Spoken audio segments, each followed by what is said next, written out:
Zixandra stood in the center of the room, surrounded by the three forces that would shape her destiny. High Arbiter Velthorn radiated ancient power and cold perfection, demanding her return to immortal emptiness. Dr. Amanda Price offered scientific possibility and the chance to choose mortality. And Jake simply stood there, his love written clearly on his face, asking for nothing but offering everything. "This choice will define more than just your existence," Velthorn said, his voice carrying the weight of millennia. "If you choose mortality, you abandon 5,000 years of evolution. You betray everything the collective has achieved. Or maybe I finally achieved something the collective never could," Zixandra replied quietly. "Maybe I learned what it means to truly live." She looked at Jake, memorizing every detail of his face. "If I do this, there is no guarantee I will survive the process. The purging could kill me."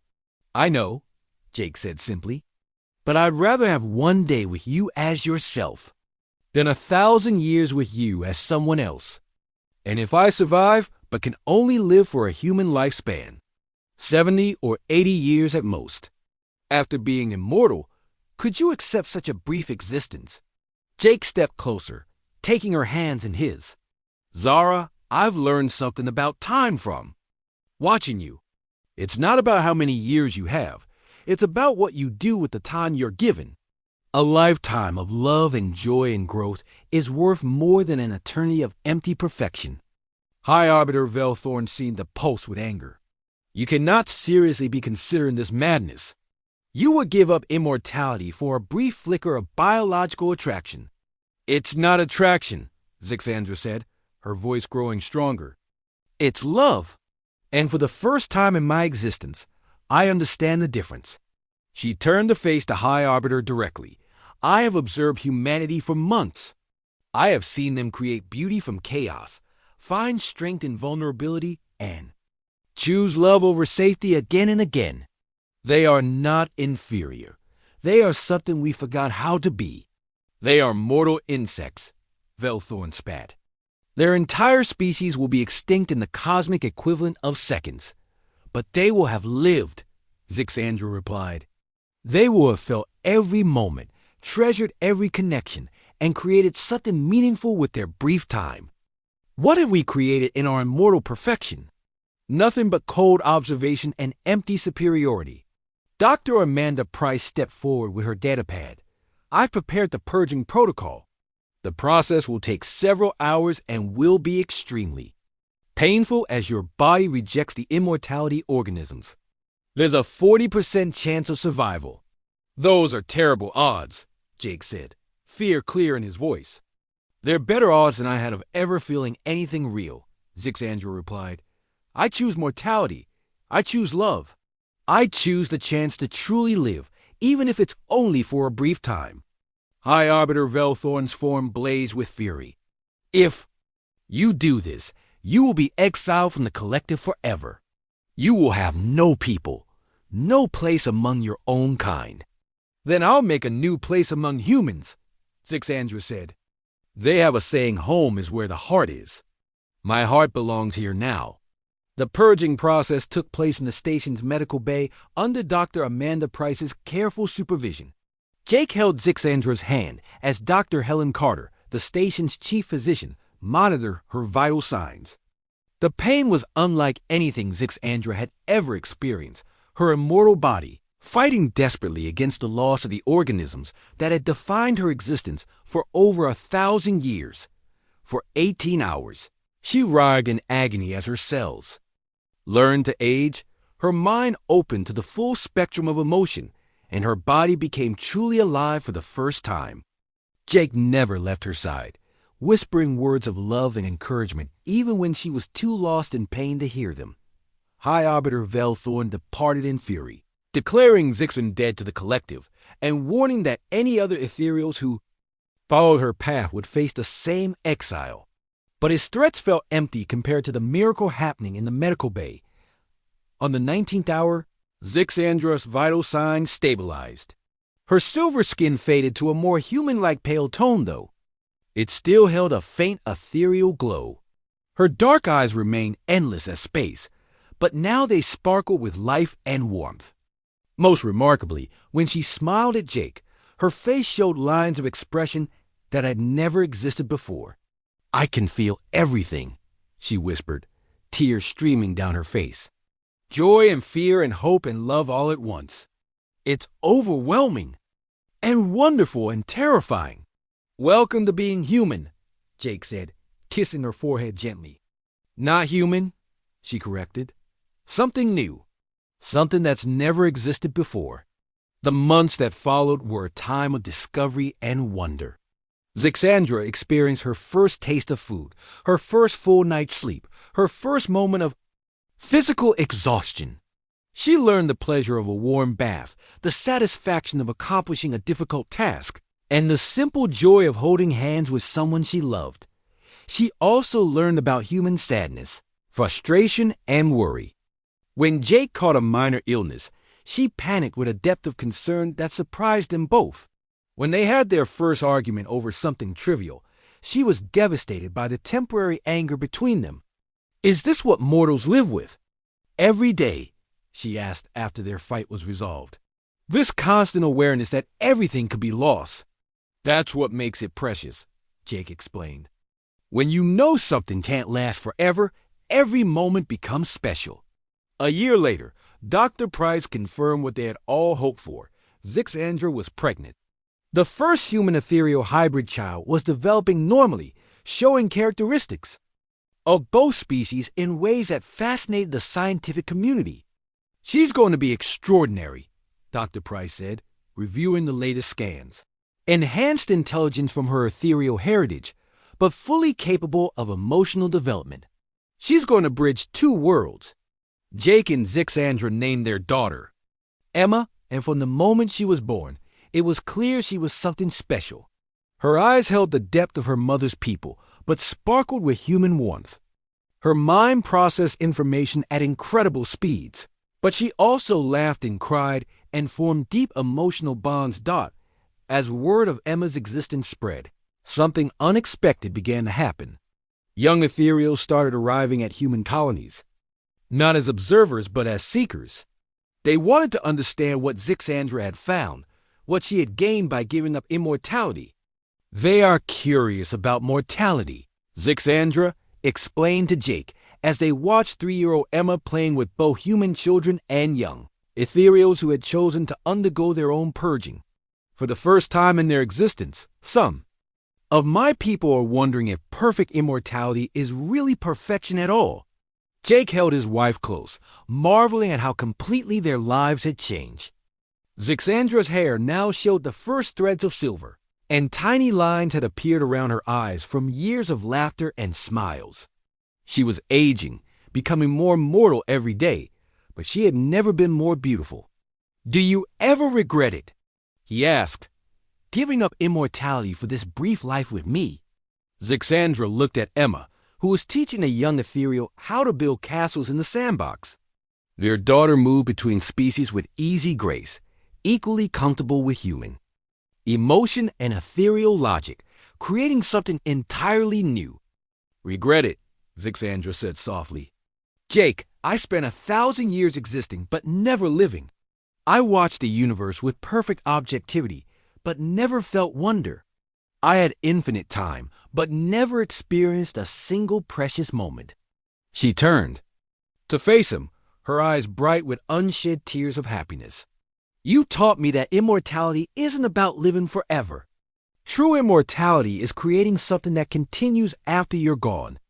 I found my real immortality in love, in Emma, and in proving that connection can transcend any difference." Emma ran toward them, her laughter ringing across the playground as human and ethereal children followed behind her. In her mixed heritage, in her easy friendship with both species, in her very existence, she represented hope for a future neither race had imagined possible.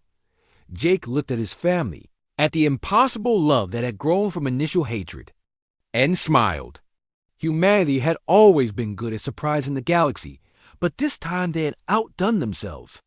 They had not only proved worthy of joining galactic civilization, they had shown the galaxy what it meant to truly live. The trouble started 2 weeks after Jake and Zixandra admitted their love for each other. Commander Ryan Foster arrived on the morning transport with a squad of security personnel and orders that made Jake's blood run cold. Foster was a career military man who saw aliens as potential threats first and potential friends never. "Morrison," Foster said, cornering Jake in his lab, "I've been reviewing your reports about the ethereal observer. Your recommendations have become increasingly favorable toward their species." "Because I've learned more about them," Jake replied carefully. "Zixandra helped save everyone on this station during the plague outbreak." "Zixandra," Foster repeated with a sneer. "You're on a first-name basis with the alien." "That's exactly what concerns me." Jake felt a chill of fear. "What are you implying, Commander?" "I'm not implying anything. I'm stating facts. You've been compromised by prolonged contact with an alien entity. She's manipulating you for intelligence about human capabilities and weaknesses." "That's not true. She's not manipulating anyone." Foster leaned forward, his voice dropping to a dangerous whisper. "Then explain why her reports to the Ethereal Collective have changed so dramatically. Explain why she spends all her time with you instead of conducting proper observations. Explain why you're defending her like a lovesick teenager." Jake felt his cheeks burn, but he kept his voice steady. "I'm defending her because she's done nothing wrong. She helped save lives. She's trying to understand humanity, not destroy it." "Understanding can be the first step toward conquest," Foster said grimly. "I'm relieving you of all duties related to the Ethereal Observer effective immediately." Before Jake could protest, the station's communication system crackled to life. But instead of Captain Rodriguez's voice, they heard something else entirely, a sound like singing crystal that made the air itself seem to vibrate with power. "I am High Arbiter Velthorn of the Ethereal Collective," the voice announced. "I have come to retrieve Observer Zixandra and evaluate the contamination she has suffered among your species." Jake felt his stomach drop. If the High Arbiter was here, it meant Zixandra was in serious trouble with her own people. He ran toward the docking bay, Foster's shouts following behind him. But he had to reach her first. He found Zixandra in her quarters, standing perfectly still by the window as she watched a ship even more magnificent than her own approach the station. This vessel seemed to be carved from a single piece of crystal that caught and reflected light in impossible ways. And Jake could feel its power even through the station's hull. "He's here," she said without turning around. "I knew this day would come." "Who's here?" Jake asked, though he already suspected the answer. "High Arbiter Velthorn. He is the eldest of our kind, immortal for over 5,000 years. He has come to take me home." Jake moved to stand beside her, taking her cold hand in his. "Then we'll explain. We'll make him understand that what's happening between us isn't contamination, it's growth." Zixandra finally looked at him, and Jake saw fear in those dark eyes, real, honest fear. "You do not understand. To my people, what I have become is an abomination. I was sent to observe and judge your species with perfect objectivity. Instead, I have become infected with emotion, with attachment, with all the weaknesses that make mortals inferior. Those aren't weaknesses. To the collective, they are the greatest weakness possible. They will take me back to our homeworld and purge these feelings from my mind. They will restore me to perfected moral objectivity." Jake felt his world crumbling. "They can do that. They can erase everything that makes me who I am now. Everything I have learned, everything I have felt, everything about you." Her voice broke slightly. "I will return to being exactly what I was before, cold, perfect, and empty." The docking process completed with a sound like 1,000 bells ringing in harmony. Jake squeezed Zixandra's hand tighter. "Then don't let them take you." "I cannot resist the High Arbiter. He has power beyond your comprehension." "Then come with me," Jake said desperately. "We'll run. We'll find somewhere in human space where they can't reach you. I would still be immortal, and you would still be mortal. Even if we escape, you would age and die while I remain unchanged. Is that the life you want for us? Before Jake could answer, the quarters door opened without any signal or permission. The being who entered made Zixandra look almost human by comparison. High Arbiter Velthorn was tall and impossibly thin, his skin so pale it was nearly transparent with veins of silver light flowing beneath the surface. His eyes were pools of liquid starlight, ancient and pitiless, and when he spoke, reality itself seemed to bend around his words. "Observer Zixandra," he said, his voice carrying harmonics that made Jake's bones ache. "You have disappointed the collective greatly." Zixandra released Jake's hand and stepped forward, her head bowed in submission. "High Arbiter, I have conducted my observations as ordered." "You have conducted corruption," Velthorn corrected, those terrible eyes fixing on Jake. "This mortal creature has infected you with its primitive emotions. You have forgotten your purpose, your nature, your superiority." "She saved lives," Jake said, stepping protectively in front of Zixandra. "She helped cure a plague that would have killed dozens of people. How is that corruption?" Velthorn looked at Jake the way someone might look at an insect that had learned to speak. "Mortal creature, you will be silent. Your kind's tendency toward emotional chaos is exactly why the collective considers you unfit for galactic civilization." "Maybe. We are chaotic," Jake shot back, anger overcoming his fear. "But at least we're alive.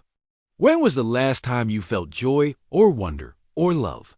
When did you last create something beautiful just because it made you happy? Happiness is an illusion created by chemical reactions in primitive brains," Velthorn said dismissively.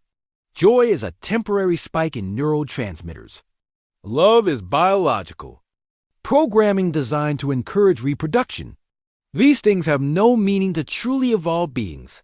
"Then why are you so afraid of them?" Jake challenged. "If emotions are so meaningless, why does it matter that Zixandra has learned to feel them?" For the first time, something flickered in those ancient eyes. "We are not afraid. We simply maintain purity." "You're terrified," Jake realized.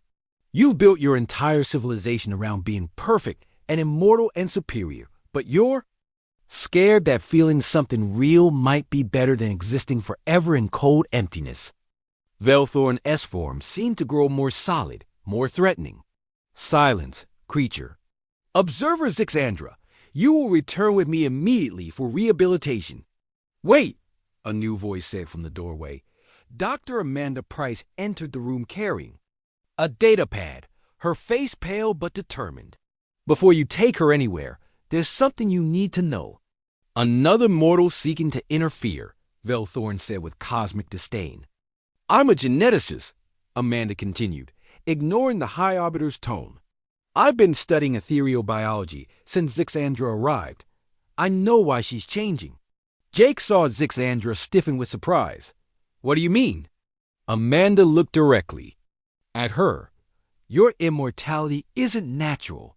It's maintained by microscopic organisms in your bloodstream, essentially biological machines that repair cellular damage and prevent aging. But those same organisms also suppress the neural pathways responsible for emotional response."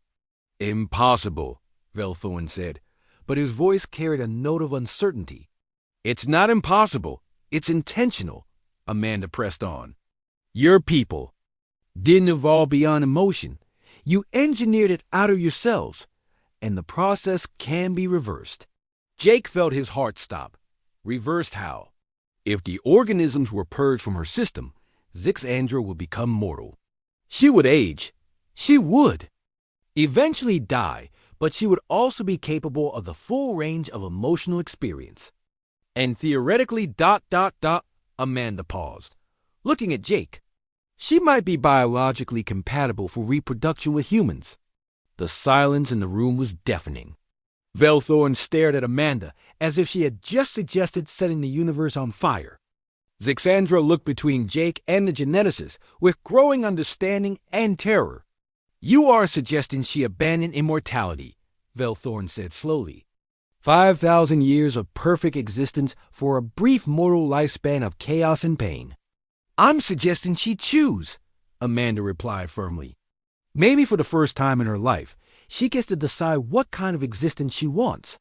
All eyes turned to Zixandra.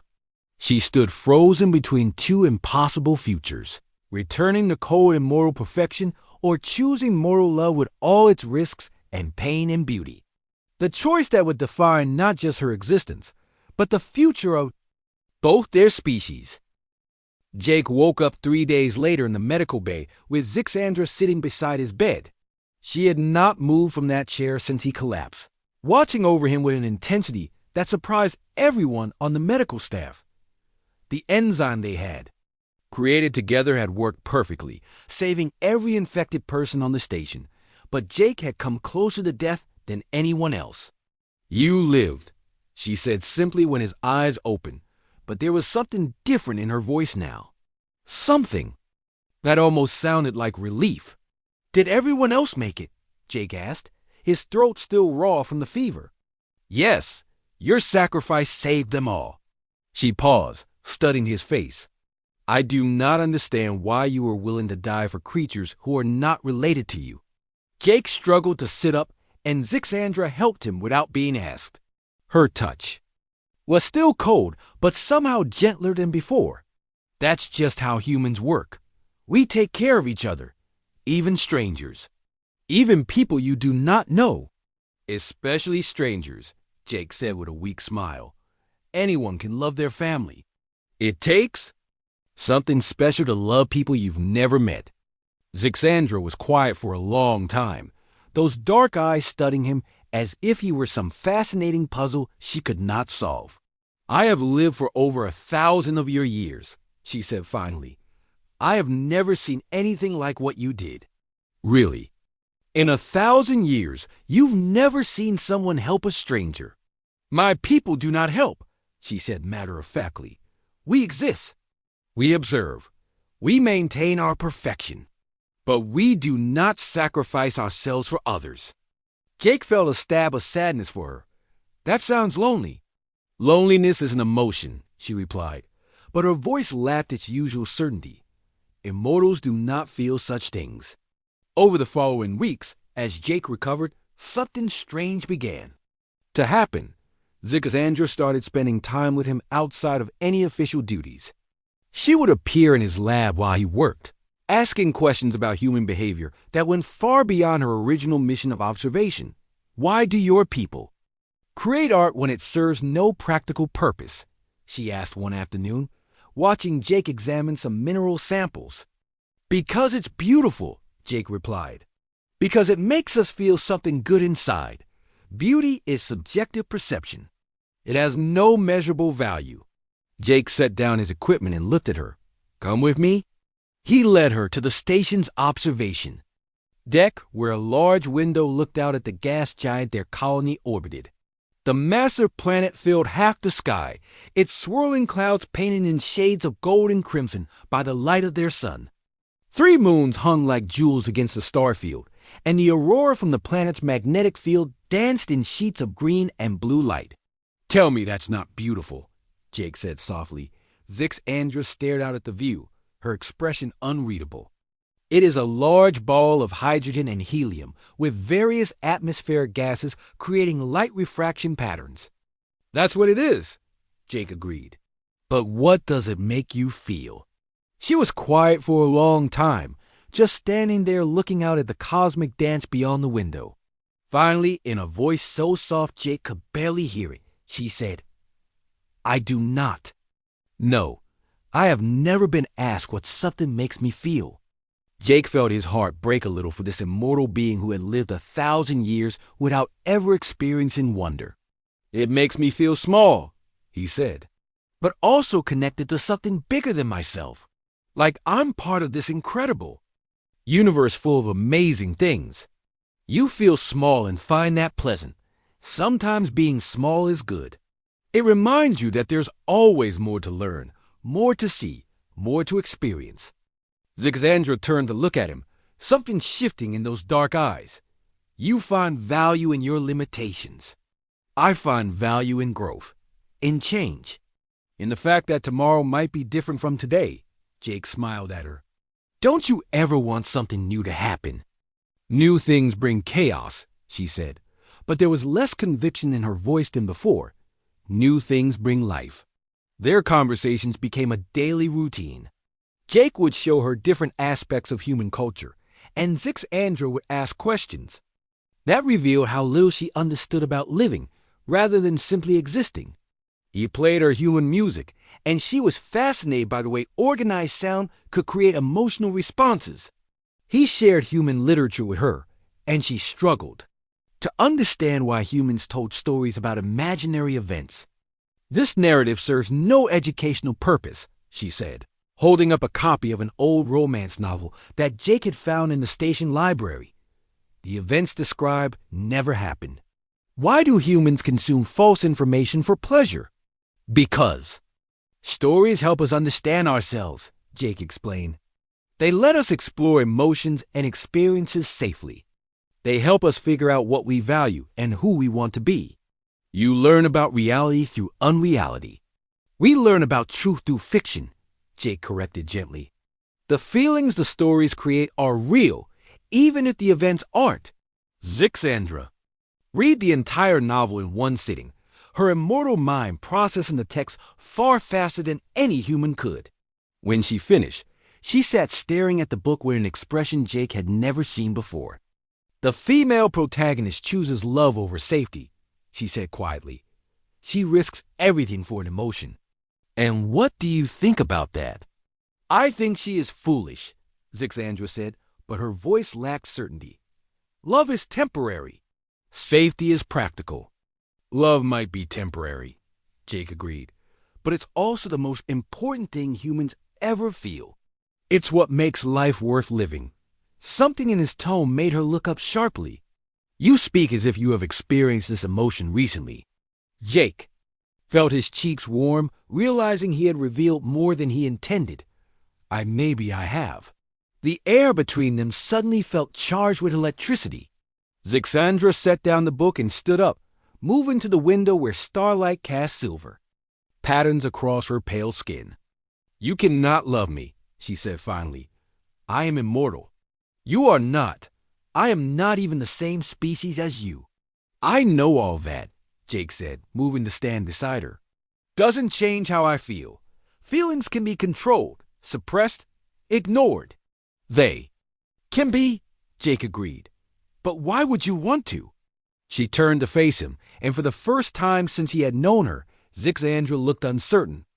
Because love leads to pain. When you die, as all mortals do, I will continue existing. I will remember you for centuries after you are gone. Is that not cruelty? Maybe, Jake said softly. But isn't it also beautiful? That someone could matter. So much that losing them would hurt for centuries. That their brief existence could have that much meaning. I do not want to feel pain. But you do want to feel, Jake said, taking a step closer. I can see it in your eyes. You're tired of existing without living. You want to know what it's like to care about something more than your own perfect safety. Zixandra's composed mask finally cracked completely. I am afraid, she whispered. For the first time in 1,000 years, I am afraid. Of what? Of you. Of these feelings you create in me. Of the way you make me question everything I have believed about existence. Her voice grew stronger. And, most of all, I am afraid that I am falling in love with you. Jake reached out and took her cold hand in his warm one. Then we're both afraid together. But even as they stood there, holding hands and admitting their impossible love, Jake could see the conflict tearing her apart. She was immortal, eternal, designed for a perfect existence beyond the messy emotions of mortal beings. And he was human, brief and chaotic, and everything her people despised. The choice she would have to make was becoming clearer with each passing day, and they both knew it would change everything. 3 weeks had passed since Zixandra arrived at Colony Station Beta 7, and Jake had done his best to avoid her. Captain Rodriguez had assigned Dr. Kevin Walsh as the new liaison, and Jake threw himself into his regular research work, trying to forget about the cold alien who saw humanity as nothing more than organized chaos. But the universe had other plans. Jake was in his lab analyzing mineral samples when the emergency alarm started screaming through the station. Red lights flashed in every corridor, and Captain Rodriguez's voice crackled over the communication system with barely controlled panic. All personnel to emergency stations. We have a biological contamination in sectors 7 through 12. Unknown pathogen, highly contagious. Medical teams to isolation wards immediately. Jake dropped his samples and ran toward the medical bay. As a xenobiologist, he might be able to help identify whatever was making people sick. The corridors were chaos as crew members rushed to emergency positions. Families were evacuated to safe zones, and medical teams scrambled to contain what was quickly becoming a station-wide crisis. Dr. Walsh met him at the medical bay entrance, his face grim behind a protective mask. "Jake, thank God you're here. We've got 17 people sick already, and the number keeps growing. Whatever this is, it's moving fast." "What are the symptoms?" Jake asked, pulling on protective gear. "High fever, respiratory distress, and some kind of neural disruption. The victims keep talking about seeing things that aren't there, and their motor control is breaking down. We've lost 3 people already." Jake felt his stomach drop. "Any idea where it came from?" "That's the strange part," Kevin said, leading him deeper into the medical bay. "It's not just affecting humans. The Rigelian trade delegation got sick first, then the Centauri ambassadors. Whatever this plague is, it crosses species barriers." They entered the main treatment area, and Jake saw the nightmare that had taken over their peaceful station. Patients lay on every available surface, their faces flushed with fever, their breathing labored and desperate. Human crew members worked alongside alien medics from various species, all trying to fight a disease none of them understood. And standing in the middle of it all was ZYX single quotes a NDRA dot. She moved between the patients with cold efficiency, her silver skin seeming to glow brighter under the harsh medical lights.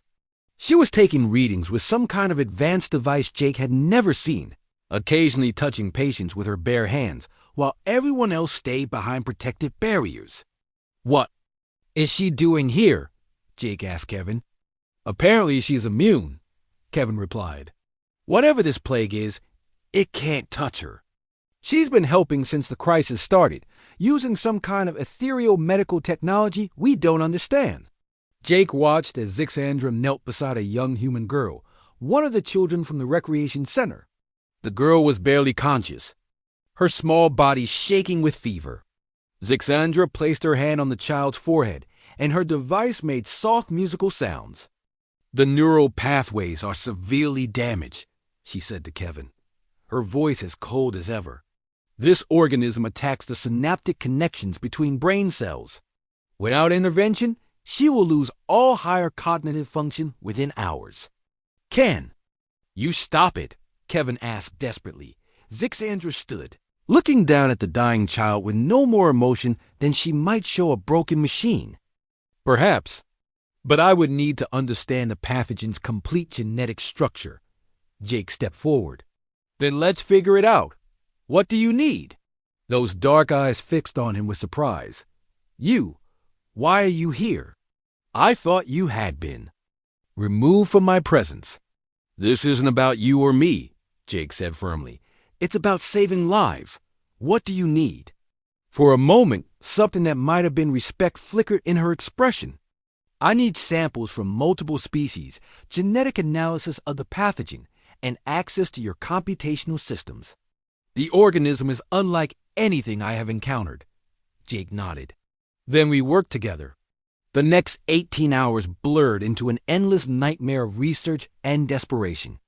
Jake and Zixandra worked side by side in his lab, analyzing samples, running genetic sequences, and trying to understand an alien plague that seemed designed to kill everything it touched. Jake had to admit that Zixandra's knowledge was incredible. She understood biological systems in ways that human science was only beginning to grasp, and her technology could analyze genetic structures at the molecular level in minutes. But even with all her advantages, the pathogen remained a mystery. "It is not natural," she said after their 10th hour of work. "Someone created this organism specifically to cross species barriers. Biological warfare," Jake said grimly. "But who would do something like this?" "Someone who wants chaos," she replied, and Jake caught something strange in her tone. Was that uncertainty dot as they worked? Jake noticed things about Zixandra that he had missed before. She never seemed to tire, never needed food or water, never showed any sign of the physical strain that was wearing Jake down. But she also never left the lab, never took breaks, never stopped working even when Jake collapsed in exhaustion. "Don't you need to rest?" he asked during one of his brief breaks. "I am immortal," she replied, without looking up from her analysis. "I do not require rest." "That's not what I meant," Jake said. "Don't you want to rest? Take a moment to just be." She paused in her work for the first time in hours, those dark eyes studying him. "Why would I want such a thing?" "Because otherwise, what's the point?" Jake said, too tired to filter his thoughts. "If you never rest, never enjoy anything, never take time to appreciate what you have, then what's the difference between being immortal and being dead?" She stared at him for a long moment, then turned back to her work without answering Dot by hour 16. They had made a breakthrough. The pathogen was indeed artificial, created by combining genetic material from dozens of different organisms. But more importantly, they had found a weakness in its structure that might be exploited. "If we can create a synthetic enzyme that targets this protein sequence," Jake said, pointing at their analysis, "we might be able to break down the pathogen's reproductive cycle." "Theoretically possible," Zixandra agreed. "But the synthesis would require precise molecular engineering. One error could make the treatment more deadly than the disease." Jake looked at the readouts showing the number of infected patients. "Now climbing past 40. We have to try." They worked through the night, Jake pushing his exhausted body past its limits, while Zixandra maintained her cold efficiency. But as dawn approached, Jake began to feel the first symptoms of fever creeping into his system. "You are infected," Zixandra observed, noticing his elevated temperature. "I'll be fine," Jake lied, continuing to work on the enzyme synthesis. "We're almost finished. You should go to the medical bay after we finish this," Jake said stubbornly. "Those people are counting on us." Zixandra watched him work with, growing concerned that she tried to hide behind her usual mask of indifference.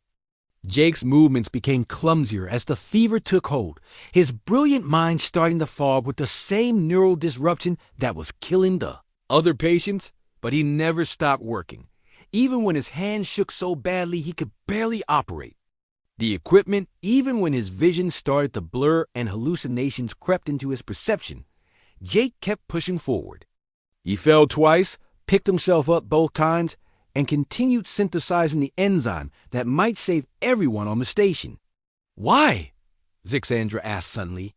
"Why do you continue when you know you are dying?" Jake looked up at her, his face flushed, with fever but his eyes still determined. "Because that's what humans do. We don't give up on each other." Something cracked in Zixandra's perfect composure. For the first time since arriving at the station, her voice carried a note of emotion. "You are going to die, Jake Morrison." "Maybe," Jake admitted. "But if this works, everyone else lives." "That's a trade I can make." He collapsed over the workstation just as the synthesis completed. Zixandra caught him before he hit the floor, her cold hand surprisingly gentle as she held his burning body. For the first time in her 1,000 years of existence, she felt something she had never experienced before, the fear of losing someone who mattered. The stars above Colony Station Beta 7 looked the same as they had for the past 3 months, but Jake Morrison knew everything was about to change. He stood at the observation deck watching the sleek alien ship approach their station, its hull shimmering with colors that seemed to shift and dance in ways that hurt his eyes to follow. The ethereal collective had finally arrived for first contact, and Jake was the poor fool they had chosen to be humanity's representative. Jake adjusted his diplomatic uniform one more time and tried to calm his nerves. At 28, he was one of the youngest xenobiologists ever assigned to a first contact mission, but his superiors believed his combination of scientific knowledge and people skills made him the right choice. Right now, he wondered if they had made a terrible mistake. The alien ship docked with a sound like singing crystal, and Jake made his way to the reception bay where Captain Lisa Rodriguez waited with the full diplomatic team. The bay doors opened with a soft hiss, and Jake got his first look at humanity's newest contact. She was beautiful in a way that made Jake's breath catch, but it was a cold, perfect beauty, like a statue carved from moonlight. Her skin held a pale silver glow, and her hair flowed around her shoulders like liquid starlight. Her eyes were the color of deep space, dark and endless, and completely without warmth. She stood nearly 6 feet tall in a flowing robe that seemed to be made of the same shifting material as her ship. "I am Zixandra of the Ethereal Collective," she spoke, her voice carrying musical tones that somehow made Jake feel small and insignificant. "I have come to observe your species and determine your worthiness." Jake stepped forward with what he hoped was a confident smile. "Welcome to Colony Station Beta 7. I'm Jake Morrison, and I'll be your liaison during your stay here. We're honored to. You will address me as Observer Zixandra." She cut him off, her voice sharp as breaking glass. "I am not here for pleasantries. I am here to study your kind like one might study insects." Jake felt his cheeks burn with embarrassment, but he kept his voice steady. "Of course, Observer Zixandra. Perhaps you'd like to see your quarters first, and then we can begin with a tour of our facilities." She looked around the reception bay with obvious disgust, taking in the functional metal walls, the simple human design, the small group of nervous diplomats. "This is what your species considers impressive architecture. How primitive." Captain Rodriguez stepped forward, her jaw tight. "Our station may be simple, but it's served us well for 5 years. We built a thriving community here." Zixandra turned those cold eyes on the captain. "A community of insects building in the dirt. Yes, I can see the appeal." Her tone made it clear she saw no appeal at all. Jake quickly moved to defuse the situation. "Let me show you to your quarters, Observer. We've prepared our finest guest suite for your stay." As they walked through the station corridors, Jake pointed out various features and tried to engage Zixandra in conversation, but she responded to everything with cold disdain. The hydroponics bay where colonists grew food was inefficient biological waste. The recreation center where families gathered was chaotic noise. The medical bay where Dr. Kevin Walsh saved lives daily was crude butchery. When they passed a group of children playing in one of the common areas, Zixandra stopped and watched them with the same expression someone might use to observe rats in a laboratory. The children were laughing and running around, playing some game that involved a lot of shouting and happy chaos. "They leak fluids from their optical organs," she observed with clinical coldness. "Is this a malfunction?" Jake realized she was talking about tears of laughter. "No, that's just how human children play. They cry when they're happy, when they're sad, when they're excited. It's normal for us." "Disgusting," she said simply. "Your species has no control over your biological functions. You leak, you make noise, you broadcast your emotions like primitive animals. How did you ever achieve space travel?" One of the children, a little girl named Amy, ran up to them with a bright smile. "Are you the alien lady? You're so pretty. Do you want to play with us?" Zixandra stepped back as if the child carried some disease. "Remove this creature from my presence immediately."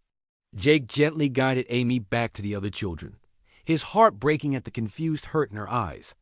"Sorry, Amy. Maybe later, okay?" When he returned, Zixandra was already walking away. "Your offspring approach strangers without caution. Another sign of your species' fundamental lack of survival instinct." They reached the guest quarters, which the station crew had worked hard to make perfect. Jake had personally overseen every detail, ensuring the rooms were clean, comfortable, and welcoming. Zixandra entered, looked around for exactly 3 seconds, and turned back to him with contempt. This is where you expect me to sleep. On these crude fabric surfaces, surrounded by your mechanical noises and organic smells. We tried to make everything as comfortable as possible, Jake said, struggling to keep his patience. If there's anything you need, I need to be away from your species as much as possible, she interrupted. I will conduct my observations, file my report, and recommend that the collective quarantine your entire species before you spread your chaos to civilized worlds. Jake felt something snap inside him. Chaos. We're not chaotic. We're human. We feel things. We care about each other. We build communities and families and try to make life better for our children. Maybe that looks messy to you, but it's who we are. Zixandra turned those endless dark eyes on him, and Jake felt like a bug being examined under a microscope. Yes, you feel things. You leak emotions like a damaged vessel leaks atmosphere. You form attachments to other creatures and call it love, but it is merely biological programming. You reproduce without thought, creating more chaos to spread across the galaxy. And what do? Jake shot back, his diplomatic training finally failing him. You float around space for centuries, looking down on everyone else. When was the last time you created something beautiful, or helped someone who was hurting, or felt joy so strong it made you want to share it with others? I am immortal, she said, as if that explained everything. I am above such primitive concerns. You're not above them, Jake said quietly. You're just afraid of them.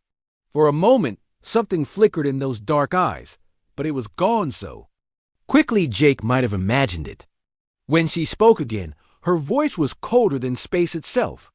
I am afraid of nothing, least of all a short-lived creature whose entire existence will pass in what I consider a brief moment.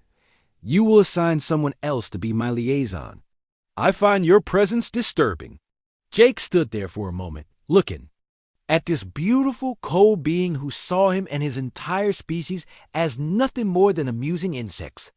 Everything he had worked for, all his hopes for peaceful contact and mutual understanding crumbled around him. Fine, he said finally. I'll arrange for someone else to show you around.